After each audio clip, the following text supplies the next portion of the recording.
Retro இந்த வார்த்தைக்கான அர்த்தம் என்ன அப்படின்னு இன்னைக்கு சூர்யா ரசிகர்கள் மட்டுமல்ல, தமிழ் சினிமாவை நேசிக்கக்கூடிய எல்லாருமே இந்த வார்த்தைக்கான அர்த்தத்தை தேட ஆரம்பிச்சிட்டாங்க. படம் ரிலீஸ் ஆகக்கூடிய டேட் என்னவோ உழைப்பாளர்கள் தினம் அன்னைக்கு மே மாதம் 1ஆம் தேதி சூப்பர்பா கார்த்திக் சுப்ராஜனுடைய படம் ஒன்று ரிலீஸ் ஆக போகுது அப்படிங்கிற பெருத்த எதிர்பார்ப்பு இருக்குது. இந்த எதிர்பார்ப்புக்கு இன்னும் தீனி போனக்கூடிய வகையில் இசை வெளியீட்டு விழா, அதில் நடந்திருக்கக்கூடிய சுவாரஸ்யமான நிகழ்வுகள், அதோடு சேர்த்து சொன்ன வாக்கை காப்பாற்றுற மாதிரி சரியாக 7 மணிக்கு ட்ரெய்லரும் ரிலீஸ் ஆகிருக்கு. இயக்குனர் அல்போன்ஸ் புத்திரன் இவர் நாளை இயக்குனர் அப்படிங்கிற அந்த செக்மெண்ட்டில் கிடச்ச தமிழ்நாட்டுக்கு கிடச்ச ஒரு பெரிய பொக்கிஷம் தான். எப்படி கார்த்திக் சுப்ராஜ் அப்படிங்கிற நபர் நாளை இயக்குனர் மூலிமா தமிழ் சினிமாவுக்கு அறிமுகமானாரோ, அதே மாதிரி இந்த அல்போன்ஸ் புத்திரனும் அந்த செக்மெண்ட்லேருந்து தமிழ் சினிமாவுக்கு கிடைச்ச ஒரு நபர் தான். இவருடைய அந்த எடிட்டிங்கில் தான் இந்த ட்ரெய்லர் ரிலீஸ் ஆகிருக்கு. சூர்யாவுடைய 44வது படம். சமீப காலமாக சூர்யாவை பற்றிய ட்ரோல் அப்படிங்கிறதும் ஜோதிகாவை பற்றிய ட்ரோல் அப்படிங்கிறதும் அதிக அளவில் இருக்குது. அந்த பேரை மாற்றக்கூடிய வகையில் புதியதொரு வெற்றி படமாக சூர்யாவுக்கு இது இருக்கும் அப்படின்னு அவருடைய ஃபேன்ஸ் எதிர்பார்க்குறாங்க. சரி, சீனுக்குள்ளே போயிடலாம். ஃபஸ்ட்டு ஓப்பனிங் சீனே ட்ரைலரில் இந்த காட்சி தான். ஒரு மாசான ஹீரோ ஃபைட் பண்ணுறதுக்கு தயாராக இருக்கக்கூடிய காட்சி தான் இது. ஆனால் எப்படிப்பட்ட ஒரு ஹீரோவுக்குள்ளே நிச்சயமாக அந்த எப்படி சொல்கிறது, கல்லுக்குள் ஈரம் அப்படிங்கிற மாதிரி அவருக்குள்ளேயும் ஒரு காதல் இருக்கக்கூடிய காட்சிகள் ரொம்ப சூப்பராக கார்த்திக் சுப்ராஜ் வச்சுருக்காரு அப்படின்னு சொல்கிறாங்க. ஒவ்வொரு போஸ்டருமே சூர்யா ஒரு வெறிகொண்ட வேங்கையா. நீங்கள் 90s கிட்ஸ் எல்லாருக்குமே தெரியும் யமகா பைக்கு. அந்த பைக்கு தான் பசங்களுடைய ஒரு பெரிய ஃப்யூச்சர் பிளானாக இருக்கும். ஒரு காலேஜ் படிக்கும்போது யமகா பைக்கில் ஆர்எக்ஸ் சென்டரில் வரக்கூடிய பசங்களுடைய எண்ணிக்கை ரொம்ப கம்மியாக இருக்கும். அந்த பசங்களை சுற்றி ஒரு பெண்களுக்கான கேங் அப்படிங்கிறது சுற்றி இருக்கும். அந்த அளவுக்கு சூர்யா இந்த படத்தில் இந்த ஆர்எக்ஸ் சென்டரில் தான் சுற்றிக்கிட்டு இருக்காரு. அந்த போஸ்டரை தான் சூப்பராக வெளியிட்டிருக்காங்க. இது படத்தில் சில காட்சிகளில் ஒரு சர்க்கஸ் பண்ணக்கூடிய காட்சிகளும் இந்த ட்ரெய்லரில் இடம் பிடிச்சிருக்கு. 2 பேருக்கு இடையில் இருக்கக்கூடிய காதல் கதையை ரொம்ப அழகாக சொல்லியிருப்பாங்க. ஆனால் அதுக்கு அவருடைய கடந்த கால வாழ்க்கை தான் தடையாக இருக்கிறதா இந்த ட்ரெய்லரில் காமிச்சிருக்காங்க. சூர்யாவினுடைய கடந்த கால வாழ்க்கை இந்த படத்தில் என்னவா இருக்குது அப்படிங்கிறது தான் படத்தில் ஒரு பகுதியாக இருக்க போகுது. அதில் தான் சுவாசிகா அப்படிங்கிற அந்த ஹீரோயின், செகண்ட் ஹீரோயினும் வரப்போகிறாங்க. இந்த இடத்துல சந்தோஷ் நாராயணன் அப்படிங்கிற அந்த மியூசிக் டைரக்டர் ஒரு பெரிய மேஜிக்கை இந்த இடத்துல நிகழ்த்தியிருக்காரு. சூர்யா எப்படி அடிதடிக்கு பிரபலமான ஒரு நபரோ இந்த படத்தில், அதே மாதிரி அடிதடியான மியூசிக்கில் ரொம்ப அட்டகாசமாக ஜிவி பிரகாஷுக்கு பிறகு ஒரு சூப்பரான மியூசிக்கை கொடுக்கறதுக்கு ரெடி ஆகிட்டார். அது 3 பாடல்கள் வெளியானதுலேருந்து நம்மளால் பார்க்க முடியுது. அடுத்ததாக நம்ம இந்த சீனரியில் இந்த சீன் ரொம்ப முக்கியமானது. இதில் பார்த்தீங்கன்னா ஃபுல் அண்ட் ஃபுல்லு சூர்யாவினுடைய ட்ரெஸ் கோடு அப்படிங்கிறது ரெட் கலரில் இருக்கும். படத்தினுடைய பேர் Retro, but full and full சூர்யாவுக்கான கோட் அப்படின்னு சொல்லி பார்க்கும்போது இந்த படத்தில் ரெட் கலர் தான் காமிக்கிறாங்க. சிவப்பு முகமாக தான் சூர்யாவை அலங்கரிச்சிருக்காரு கார்த்திக் சுப்ராஜ்.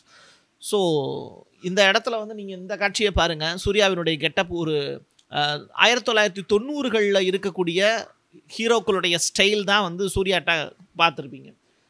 ஒரு முழு நீள மீசை, அதோட நேரத்தில் ஃபங்க் வச்சுருக்கக்கூடிய தலை, அந்த ஆர்எக்ஸ் சென்டரில் அவர் செய்யக்கூடிய மேஜிக்கு, பெண்களை கவரக்கூடிய அந்த ஆக்ஷன், இது எல்லாமே இருக்கும். இந்த படத்தில் முழுமையாக லவ், லாஃப்டர் ப்ளஸ் வார் அப்படிங்கிறது தான். இது சிரிக்கக்கூடிய வகையிலையும் இந்த படம் இருக்கும் அப்படிங்கிறதுக்கு உதாரணமாக கருணாகரனை இந்த படத்தில் காமிச்சிருக்காங்க. அவருடைய மேஜிக்கான ஒரு புன்னகை அப்படிங்கிறது புன்னகையை நமக்குள்ளேயே வர வைக்கும். அந்த அளவுக்கு சூப்பரான ஒரு ஆக்டர். தமிழ் சினிமாவுக்கு கிடைச்ச ஒரு பெரிய பொக்கிஷம் தான் அவர். அடுத்ததாக சுவாசிகா கண்டிப்பாக சூர்யாவுடைய அம்மாவாக இருக்கிறதுக்கான வாய்ப்பு இருக்குது அப்படின்னு சொல்கிறாங்க. ஏன்னா படத்தினுடைய மிக முக்கியமான கட்டத்தில் பார்த்திங்கன்னா இது ஒரு அந்தமானில் நடக்கக்கூடிய ஒரு கதை மாதிரி தெரியுது. 2 கேங்குக்கு இடையில் நடக்கக்கூடிய சண்டை, அதில் ஒரு கேங் தோற்று போச்சு.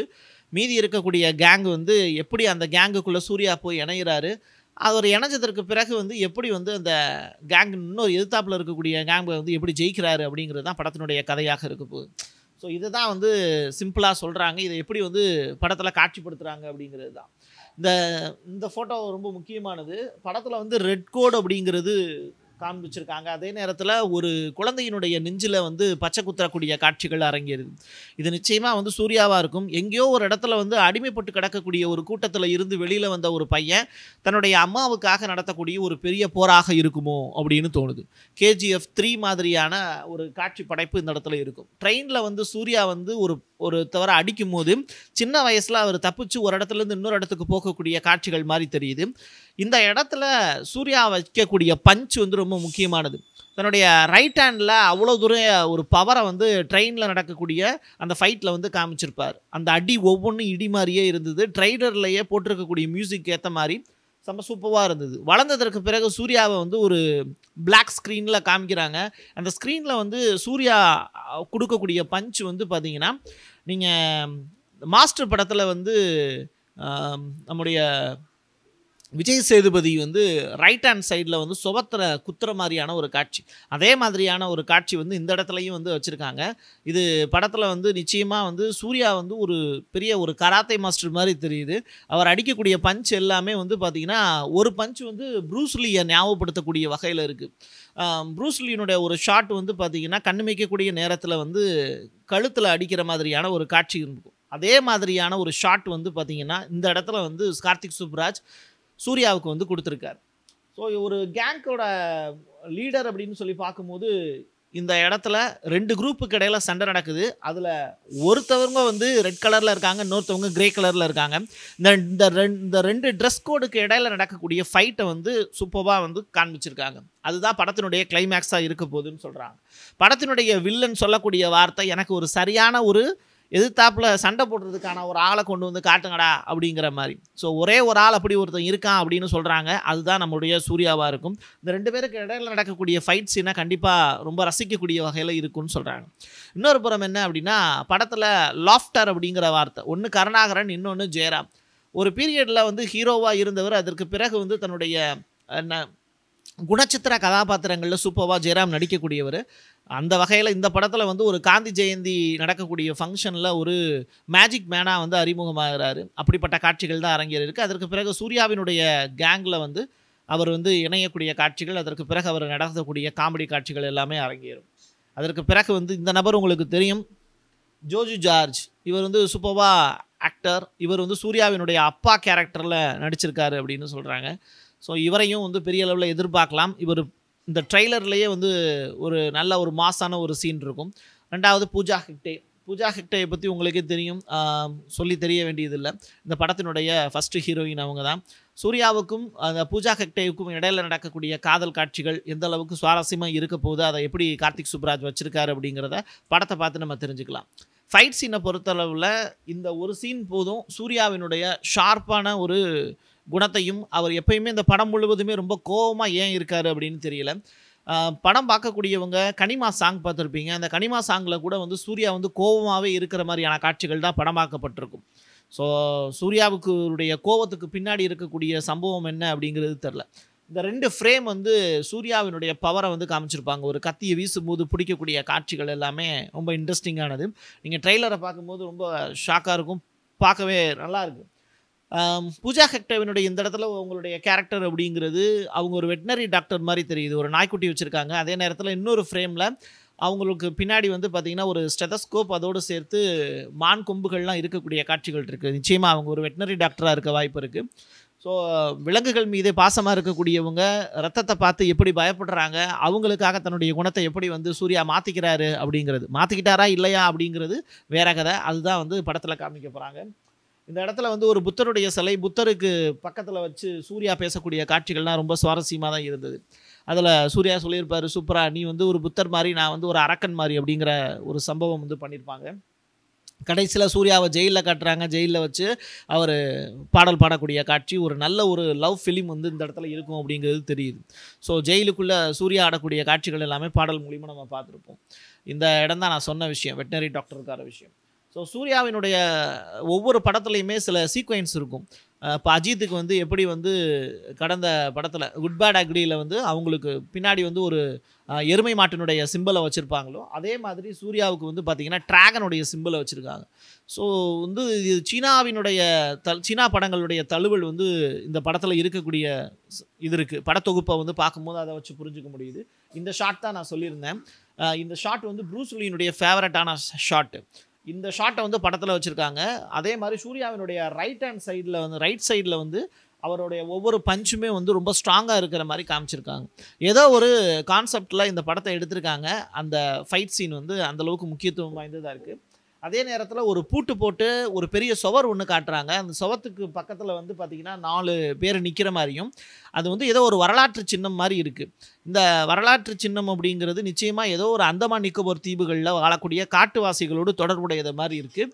இந்த 2 குரூப்புக்கு இடையில நடக்கக்கூடிய ஃபைட்டுன்னு சொல்லியிருந்தேன்ல, ஸோ இவங்களுடைய பாரம்பரியத்தை கடத்துகிற மாதிரியான ஒரு சம்பவம். அந்த சம்பவத்தில் கண்டிப்பாக வந்து அதில் குழந்தையாக இருந்து ஏதோ ஒரு குரூப்பில் இருந்து பிரிஞ்சு மறுபடியும் அந்த குரூப்புக்காக சண்டை போடக்கூடிய ஹீரோவாக சூர்யா இருக்க போகிறாருங்கிற மாதிரி தெரியுது. இதான் சுவத்தை உடைக்கக்கூடிய அந்த காட்சி. சூர்யா வந்து டைரெக்டாக அவருடைய ரைட் ஹேண்டை வச்சு உடைக்கக்கூடிய காட்சி. ஸ்ரேயா இவங்க வந்து ரொம்ப நாளைக்கு அப்புறம் குழந்தை பெற்றதுக்கு பிறகு மறுபடியும் நடிக்க வந்திருக்காங்க. ஒரு சின்ன ஒரு பாட்டில் வந்து கேமியோ ரோல் பண்ணியிருக்காங்க. அந்த பாடலும் வந்து திரையிடுவதற்கு முன்னாடியே ரிலீஸ் ஆகும் அப்படின்னு சொல்கிறாங்க. அந்த பஞ்ச்லாம் பாருங்கள், உண்மையிலேயே கராத்தே தெரிஞ்ச ஒருத்தரால தான் இந்த மாதிரியான பஞ்ச்லாம் பண்ண முடியும். இந்த இடத்துல தான் வில்லனை வந்து காமிச்சிருக்காங்க. நான் சொல்லியிருந்தேன் இல்லையா, அந்த ரெட்ரோ சாங்கில் கூட வந்து சூர்யாவுடைய அந்த பாங்கு அப்படிங்கிறது அவர் ஆக்டிங் ஒரு சந்தோஷம்லாம் இருக்காது. ஒரு கல்யாணம் நடக்கக்கூடிய மேடையில் வந்து ஒரு சந்தோஷத்தை வெளிப்படுத்துகிற மாதிரியான காட்சிகள்லாம் நீங்கள் பார்த்துருக்க மாட்டீங்க. பூஜா ஹெக்டே முகத்தில் அவ்வளவு மகிழ்ச்சியை வெளிப்படுத்தியிருப்பாங்க. பட் சூர்யா கிட்ட எந்த ரியாக்ஷனுமே இந்த டான்ஸில் நீங்கள் பார்த்துருக்க முடியாது. ஆடுவாரை தவிர அந்த ஆட்டத்தில் வந்து ஒரு புன்னகை அப்படிங்கிறது இருக்கவே இருக்காது. கடைசியாக சூர்யா வந்து ஃபைட் சீனுக்கு கிளம்புற மாதிரியான காட்சிகளை வந்து ட்ரெய்லரில் காமிச்சிருக்காங்க. இதுலேயும் வந்து அந்த ரெட் ஷர்ட் வந்து அப்படிங்கிறது இருக்குது. ஒரு பெரிய ஆயுதத்தை எடுத்துகிட்டு அவர் கிளம்புறாரு. அந்த ஃபைட்டில் வந்து அந்த குரூப் ஜெயிச்சாங்களா இல்லையா அப்படிங்கிறது தான் கடைசி கட்ட கதையாக இருக்க போகுது. இதில் ஒரு மெயினான ஒரு வில்லன் அப்படின்னு சொல்லி பார்க்கும்போது பிரகாஷ்ராஜ் வராரு. அதோடு சேர்த்து வந்து அந்த கேங்குக்கான தலைவன் ஒருத்தரை காட்டுறாங்க. இன்னொரு பெரிய ஒரு மாசான ஒரு வாய்ஸுக்கு சொந்தக்காரர், ஆக்டிங்கில் கலக்கக்கூடிய ஒரு நபர் நாசர் அவர்கள். அவர் வந்து இந்த ஒரு ஃப்ரேமில் கார்த்திக் சுப்ராஜினுடைய ஒரு டயலாக்கை ஏந்திக்கிட்டு அவர் பேசக்கூடிய காட்சிகள் சூப்பராக இருந்தது. வந்து டெமோக்ரஸி அப்படிங்கிற வார்த்தையை பயன்படுத்தியிருக்காரு. அதே நேரத்தில் ஒரு ஓல்டு மேனை வந்து இப்படி தான் ட்ரீட் பண்ணுவீங்களாடா ஒரு கேங்ஸ்டரை அப்படின்னு சொல்லிட்டு அவர் வந்து தன்னுடைய படைகளுக்கு சொல்லும் போது அந்த காட்சியை வந்து ரொம்ப பார்க்க பிரமிப்பாக இருக்குது.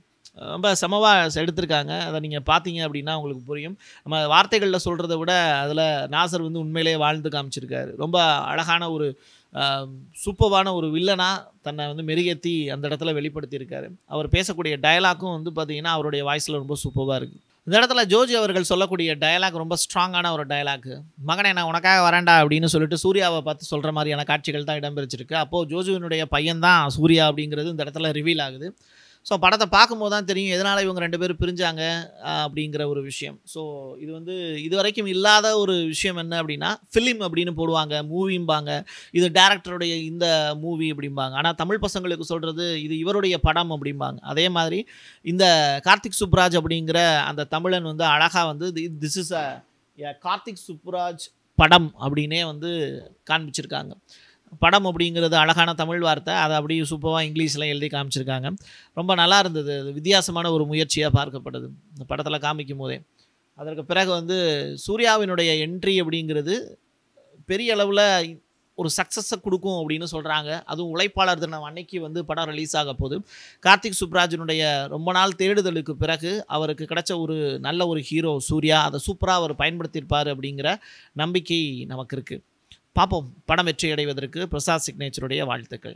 நீங்கள் நம்ம சேனலுக்கு விளம்பரம் கொடுக்க விருப்பப்பட்டீங்கன்னா 9449359524 இந்த நம்பருக்கு காண்டாக்ட் பண்ணுங்கள்.